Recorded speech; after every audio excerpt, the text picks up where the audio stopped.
देखिए, ये winter session जो बुलाया 3 दिन का इन्होंने शुरू किया था और हमने बिजनेस एडवाइजरी कमेटी में कहा भाई इसको एक्सटेंड करो। बहुत मुद्दे हैं, ज्वलंत मुद्दे हैं, हरियाणा के हितों का सवाल है, इसको हमारे को टाइम चाहिए डिस्कशन के लिए।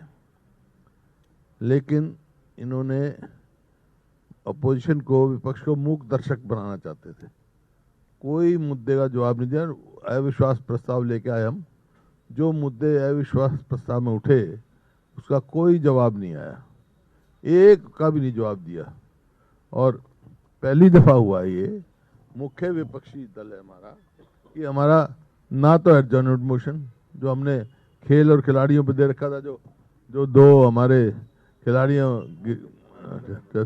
हार्दिक और वो अमन, उनकी मृत्यु हुई बेचारों की, बहुत प्रॉमिसिंग खिलाड़ी थे।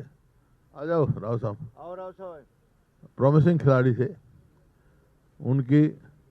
और जो हमने 300 से ज़्यादा स्टेडियम बनाए थे, सबकी दुर्गति है। उस बात में हम एडजर्नमेंट मोशन लाना चाहते थे। उनको बताते क्या किया इन्होंने। सारी स्पोर्ट्स पॉलिसी जो हमारी थी, जिसकी वजह से हरियाणा का पूरे देश में नाम चमका था, उसको इन्होंने विफल कर दिया।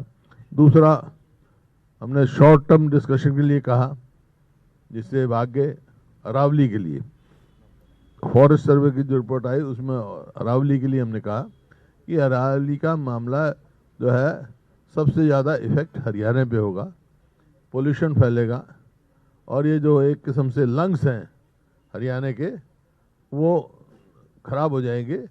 इस बात का हरियाणा गवर्नमेंट का क्या स्टैंड रहा सुप्रीम कोर्ट ने, क्यों नहीं डिफेंड किया और फिर रिव्यू में जाएंगे, इस बात को इन्होंने कोई तसल्ली बख्श नहीं जवाब दिया।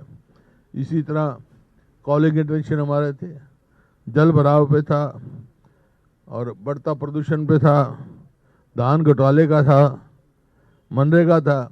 मनरेगा का यहाँ स्थिति हो गई कि 8 लाख रजिस्टर हुए और कुल 100 दिन का जो इन्होंने रोजगार दिया 2100 आदमियों को।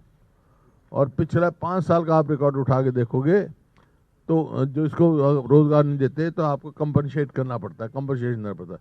एक भी को कंपनसेशन नहीं दिया। तो ये इस बात से हर उसमें नशे के लिए, नशे से हमारा जो नशे से मृत्यु जो है पंजाब से भी ज़्यादा हो रही है हरियाणा में, भ्रष्टाचार है, फिर शिक्षा का मामला है, ये हमारे सारे साथियों ने तैयारी पूरी कर रखी थी। स्वास्थ्य का है, फिर हेट स्पीच जो इनकी है मंत्रियों की और विधायकों की, उसके बारे में था। और जो जनहित हरियाणा के हित की बात थी जो उठाई कि भाई एक तो चंडीगढ़ का स्टेटस पता करो। रोज़ हम पढ़ने को मिलता है, कभी तो चंडीगढ़ का स्टेटस बदल रहे हैं, यहाँ दिल्ली की तरह चीफ मिनिस्टर ला रहे हैं। और मैं यही कहा भाई हमारे को स्पष्ट करो ये कि आया चंडीगढ़ हरियाणा की राजधानी है कि नहीं है। क्यों, पिछले स्पीकर साहब थे, उन्हें कह दिया भाई हमने फैसला कर लिया है, 10 एकड़ ज़मीन हम ले रहे हैं 12 एकड़ के बदले में। अब ये आया अखबार में, गृह मंत्रालय से हो गया, आप ले ही नहीं सकते हैं। जब चंडीगढ़ हरियाणा की राजधानी है कि नहीं है ये फैसला करो। राजधानी है तो हमारे कौन रोक सकता है हमारी ज़मीन लेने के लिए, हमारे उसके लिए। इसी प्रकार से SYL के मामले में, SYL के मामले में भी जो हम हरियाणा सरकार को स्टैंड क्लियर करना चाहिए था, चंडीगढ़ के मामले में भी, SYL के मामले में भी।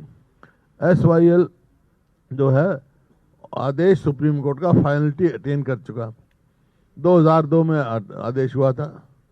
फिर पंजाब ने उसको जो एग्रीमेंट था उसको टर्मिनेट करने का कहा।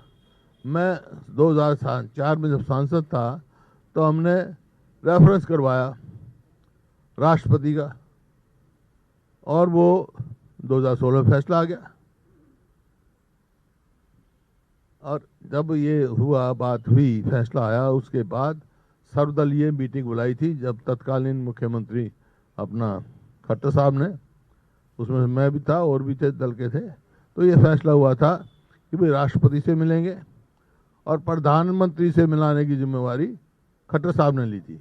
आज तक तो मुलाकात हुई नहीं प्रधानमंत्री की।